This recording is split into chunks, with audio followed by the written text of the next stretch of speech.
Certains monstres règnent sur les ombres, d'autres dominent le monde lui-même. Ensuite, ils ont été confrontés au flagelleur mental, l'esprit de ruche qui a failli dévorer Hawkins, face à Godzilla, le roi des monstres. Terreur psychique contre domination nucléaire. À la fin de ce combat, il n'en restera qu'un seul debout. Alors allons-y.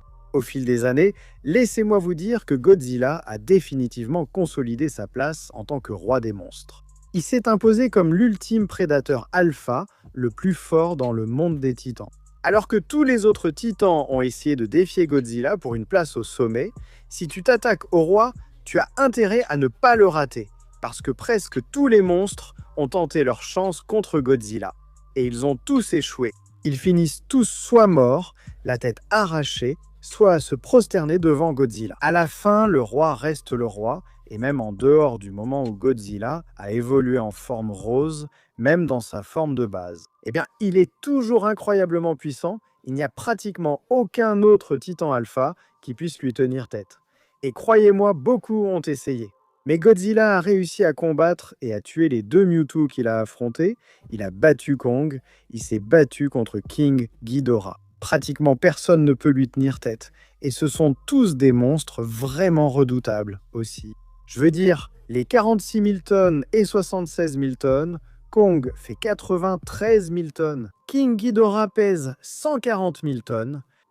Donc quand Godzilla balance ses types comme si de rien n'était et les frappe avec ses attaques, il faut aussi en tenir compte. Godzilla est incroyablement fort et encore une fois, ce n'est que sa forme de base. Il est aussi extrêmement résistant. Comme nous venons de le dire, Godzilla s'est battu contre de nombreux autres titans au fil des années. On dirait que tout le monde veut sa couronne. Ils l'ont tous frappé, c'est sûr. Regardez simplement King Ghidorah. Godzilla a constamment échangé des coups avec King Ghidorah, encaissant tout ce que Ghidorah lui lançait. Et en réalité, Ghidorah n'avait aucune vraie chance de vaincre Godzilla, jusqu'à ce qu'il se renforce avec toute l'électricité de Boston. Et il y a Kong, aussi puissant qu'il soit en tant qu'autre véritable titan alpha. Eh bien, Godzilla s'amusait avec lui tout le temps, et ce n'est vraiment pas tout non plus. Godzilla survit régulièrement à des bombes nucléaires, comme il a survécu à la bombe nucléaire Castle Bravo, une bombe de 15 mégatonnes qui, à l'époque, était la plus puissante jamais détonée dans l'histoire. Godzilla l'a encaissée comme un champion, puis Godzilla en a pris une autre, et c'est aussi une bombe nucléaire absolument gigantesque. Ce n'est pas une blague, et il y a le bœuf et le destructeur. Godzilla a survécu à ça, même en le prenant directement sur la tête, et pour finir, l'impact permien. C'est carrément un événement d'extinction massive. Cela a fracturé la croûte terrestre, provoqué une explosion encore plus grande que l'Afrique et tué 90% de toute la vie sur la planète. Godzilla l'a juste encaissé et il a continué à nager. En gros, Godzilla fonctionne carrément à un niveau complètement fou. Il est presque invulnérable, difficile à neutraliser définitivement. Il n'a connu que de rares moments de faiblesse ou de chaos. Mais ce type est incroyablement résistant, du genre à encaisser des bombes nucléaires géantes en pleine figure, c'est dire.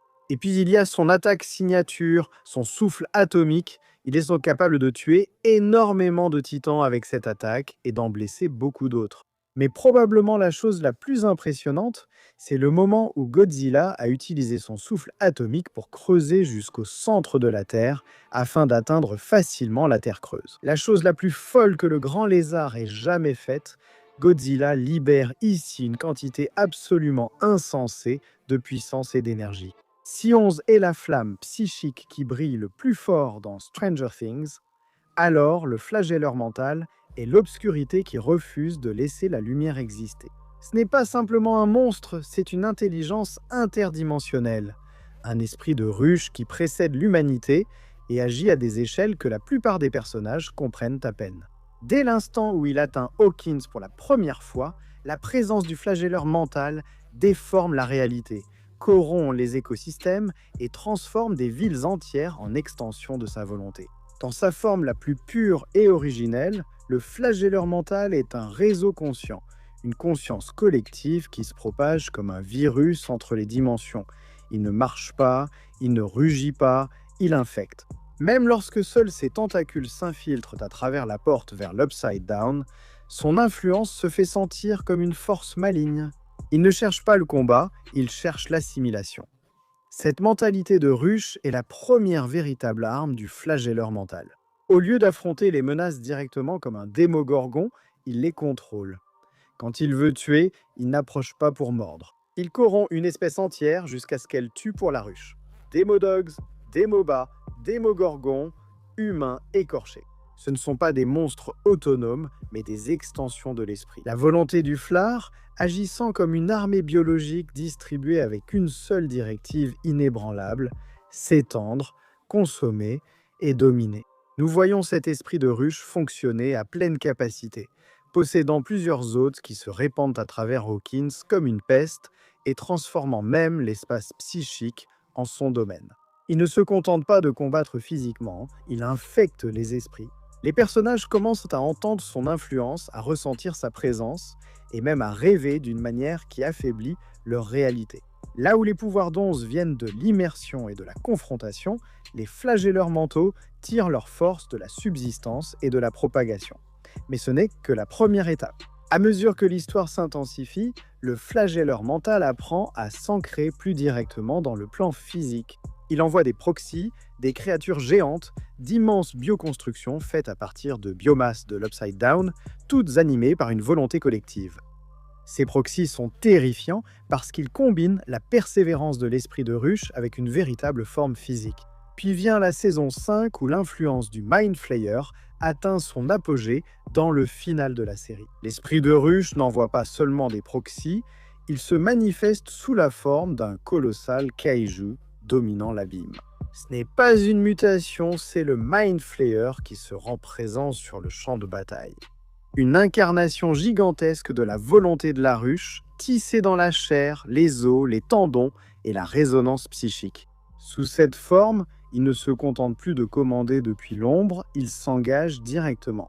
L'incarnation de la saison 5 est d'autant plus terrifiante qu'elle se fond avec Vecna, au lieu d'être une menace distincte. Vecna devient le noyau psychique à l'intérieur du corps massif du flagelleur mental, le général à l'intérieur de la machine de guerre. La forme colossale attaque physiquement avec une force brute, mais canalise également des assauts psychiques précis grâce à l'influence de Vecna, ce qui signifie qu'elle peut frapper à la fois le corps et l'esprit en un seul souffle. Cette fusion de la ruche, de la volonté et de la précision individuelle est ce qui l'élève au-dessus de toutes les autres créatures de l'Upside Down que nous ayons jamais vues. Mais même dans cet état monstrueux, le Mind Flayer n'est pas un dieu inarrêtable. Sa force vient de sa connexion, un réseau de corruption, de possession et d'influence. Retirer l'encre, couper le contrôle psychique, perturber la ruche et le corps s'effondre. C'est précisément ce que Onze et ses alliés exploitent. Alors que la forme géante du kaiju domine le monde, sa force vitale est reliée au centre psychique de la ruche. Briser cela, et la forme ne pourra pas se maintenir. En fin de compte, le flagelleur mental représente l'opposé de tout ce pourquoi on se bat. Là où elle construit l'identité et la connexion, il détruit l'individualité et assimile le soi à la multitude. Là où elle résiste à la peur, il s'en nourrit, là où elle repousse les limites pour sauver son monde. Il repousse les limites de l'existence pour consommer d'autres mondes. Lorsque cette forme colossale finit par échouer, ce n'est pas seulement un monstre qui est vaincu, c'est tout un réseau qui se défait. Et c'est ce qui rend le flagelleur mental bien plus terrifiant qu'une simple créature. Mais au final, il peut être vaincu par quelqu'un qui refuse d'être consumé. Alors, qui gagne ? Eh bien, analysons cela maintenant. Sur le papier, le flagelleur mental semble terrifiant. Pour Godzilla, ce n'est pas juste un monstre, c'est une conscience collective, une entité psychique qui prospère grâce à la possession, la corruption et le contrôle indirect. C'est ce qui est le plus dangereux. Il ne se bat pas seulement physiquement, il se répand comme une pensée vivante, infectant les écosystèmes, pliant les créatures à sa volonté et transformant des populations entières en extension de lui-même. Mais cette stratégie se heurte immédiatement à un mur. Godzilla n'est pas simplement un autre grand organisme, c'est un titan alpha, un être dont la volonté est si dominante que même les autres kaiju s'y soumettent instinctivement. Nous avons déjà vu que Godzilla peut résister à une influence psychique extérieure à l'échelle mondiale. Lorsque King Ghidorah a lancé son appel d'alpha, tous les titans de la Terre ont répondu, sauf Godzilla. Il n'a pas hésité, il n'a pas bronché, il n'a pas obéi, il a traqué Ghidorah à la place. Rien que cela est un énorme signal d'alarme pour le flagelleur mental. La possession est au cœur de ses pouvoirs, et Godzilla est l'une des pires cibles possibles pour cette capacité. Sa biologie, sa force et sa domination comme espèce royale le rendent presque immunisé à toute tentative de contrôle. Le flagelleur mental n'obtient pas un Godzilla soumis, il obtient un Godzilla en colère. Donc si le contrôle psychique est impossible, le flagelleur mental est forcé d'envisager son pire scénario, une confrontation physique directe. Et c'est là que ce combat cesse d'être serré. La forme kaiju du flagelleur mental dans la saison 5 est massive et intimidante. Mais cela reste fondamentalement un corps de substitution, une construction de biomasse animée par une énergie psychique. Nous le savons car il peut être endommagé par des armes, des explosifs et même par des attaques d'adolescents. C'est dangereux, oui, mais ce n'est pas indestructible. Godzilla en revanche évolue dans une catégorie totalement différente.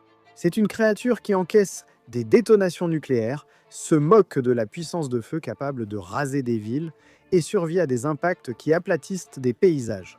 Sa résistance à elle seule dépasse tout ce que le Mind Flayer a montré. Si des adolescents avec des armes improvisées peuvent blesser l'esprit, la forme physique du Mind Flayer, les griffes, la queue et la masse pure de Godzilla la déchireraient comme du papier mouillé, et il y a le pire détail d'affrontement possible pour le Mind Flayer. Sa plus grande faiblesse, montrée à plusieurs reprises dans Stranger Things, c'est la chaleur et le feu, ce qui nous amène à l'arme signature de Godzilla, son souffle atomique. Le souffle atomique de Godzilla, ce n'est pas juste du feu. C'est une énergie nucléaire concentrée capable de traverser des gratte-ciel, de percer la croûte terrestre et de surpasser Do le Titan. Conçu pour résister à des forces extrêmes. Contre une créature dont la biomasse est vulnérable à la chaleur, c'est catastrophique. Une seule décharge continue incinérerait entièrement la forme physique du flagelleur mental. Pas de lutte prolongée, les corps des kaijus brûlent, s'effondrent et se désintègrent sous des températures qu'ils ne peuvent tout simplement pas endurer. Voici le clou du spectacle. Cela pourrait aussi détruire le corps de substitution. Le flagelleur mental est psychiquement lié à ses manifestations physiques. Douleur, perturbation et destruction. Tout cela résonne à travers la ruche. Le souffle atomique de Godzilla ne tuerait pas seulement le corps, il infligerait probablement un traumatisme psychique écrasant, pouvant même endommager la conscience centrale du flagelleur mental lui-même. Assez de douleur, assez de perturbation, et la ruche se brise. Au mieux, le flagelleur mental bat en retraite, blessé, dispersé et incapable de maintenir sa forme. Au pire, Godzilla le brûle si complètement que l'entité psychique s'effondre totalement, coupé de ses points d'ancrage et incapable de se reconstituer. Aucun scénario ne permet au flagelleur mental de gagner ce combat. Il ne peut pas posséder Godzilla, il ne peut pas lui résister et il ne peut pas survivre à son attaque principale. Le flagelleur mental est terrifiant pour les humains, dévastateur pour les petites villes et irrésistible lorsqu'on le laisse se propager sans contrôle. Un Godzilla est fait pour tuer des dieux. Godzilla l'emporte haut la main. Il résiste à la possession, domine physiquement et utilise la plus grande faiblesse du flagelleur mental contre lui, que ce soit pour le repousser ou le détruire complètement. Ce n'est pas son combat à gagner. Le roi des monstres reste debout, fier.